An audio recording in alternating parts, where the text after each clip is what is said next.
नमस्कार बंधुरा चले एसेছি आज आबारो नतून एकटी रान्ना निये हेल्दी एवं टेस्टी देखतेई पाচ্ছো। प्रथमेই কিন্তু আমি কুমড়ো পাতা তুলে নিচ্ছি। आज কুমড়ো পাতা দিয়েই করে দেখাবো তোমাদের ডিমের পাতুরি। আমারটা একটু অন্যভাবেই করি। প্রথমেই দেখতে পেলে ওদিকে নিয়েছি আমি সরষে, শুকনো লঙ্কা সবকিছু বেটে নিয়েছি। এখন বেসিক যে গুঁড়ো মশলাগুলো হয় লঙ্কা গুঁড়ো, ধনে জিরে গুঁড়ো সবকিছু দিয়ে কিন্তু এখানে আমি নুন আর সরিষার তেল আর কাঁচা পেঁয়াজ দিয়ে কিন্তু প্রথমে মশলাটা আমি মাখিয়ে নিচ্ছি। আর এদিকে দুটোর মতো ডিম সিদ্ধ করে নিচ্ছি। চাইলে আপনারা বেশিও করে নিতে পারেন, আমি দুটোই করেছি। কারণ এই এক ফালি ডিম দিয়ে কিন্তু আপনি এক থাল ভাত খেয়ে নিতে পারবেন। এতগুলো পাতুরি শেষই করতে পারবেন না।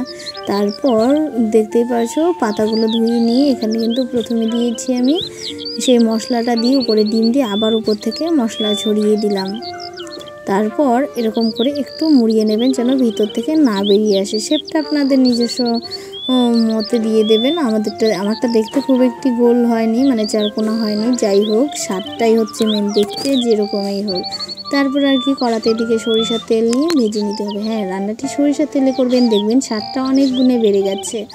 আর যারা এখনও আমার চ্যানেলটি সাবস্ক্রাইব করেনি তাদের অবশ্যই অনুরোধ করব, প্লিজ চ্যানেলটা সাবস্ক্রাইব করে বেল নোটিফিকেশানটা অল করে আমার পাশে থাকবেন। আমি গ্রামাঞ্চলের ভীষণ পুরনো রান্না আপনাদের জন্য খুব সহজভাবে সাধারণভাবে দেখানোর চেষ্টা করি।